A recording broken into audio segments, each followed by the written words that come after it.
I thank the representative of Pakistan for the statement, and I give the floor to the representative of Greece.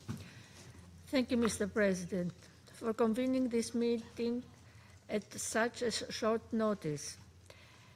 I would like also to thank the Secretary General for his briefing and his messages on respecting the principles of the UN Charter and his calling on de-escalation and a peaceful settlement of the situation.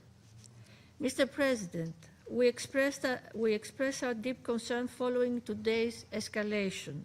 Our aim should be to return to substantial negotiations towards a peaceful settlement in line with international law and the UN Charter. As the Council meets in this critical moment, we would like to stress the following.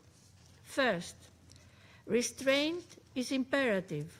The risk for a wider regional confrontation with potentially grave consequences for international peace and security is real. Absent a swift diplomatic solution, we might now face the consequences of prolonged crisis.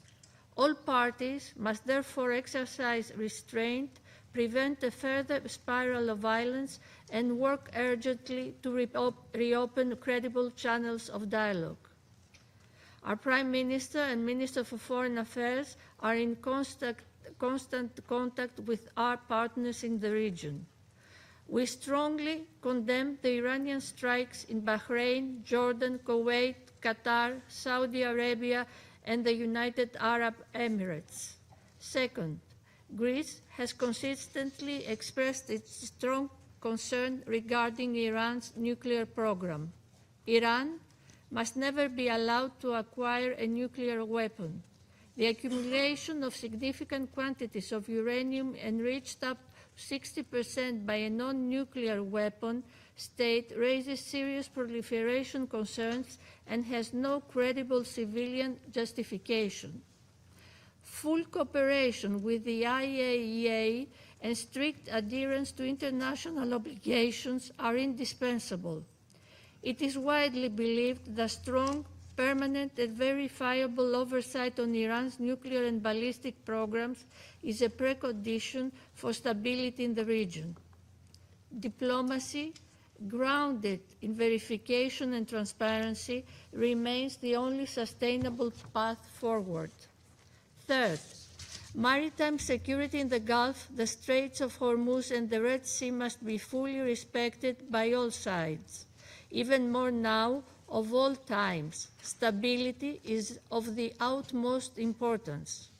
We urge Iran and its allies in the region to refrain from any retaliatory action that could endanger freedom of navigation, threaten commercial shipping, or further destabilize global energy and trade flows, constituting a blatant violation of the international law of the sea as reflected in UNCLOS. Fourth, the protection of civilians and respect for international law must remain absolute priorities. Adherence by all member states to the UN Charter, international humanitarian law, and human rights law becomes even more critical. Civilians must not bear the cost of military escalation. The humanitarian consequences of further confrontation could be severe. In closing, Mr. President, the stakes for regional and global peace are exceptionally high. We urge Iran to immediately engage in meaningful and good faith negotiations with a view to achieving a durable, negotiated solution. Dialogue and diplomatic engagement aimed at restoring stability and providing credible security assurances for all concerned must prevail. Failure is not an option. I thank you. I thank the representative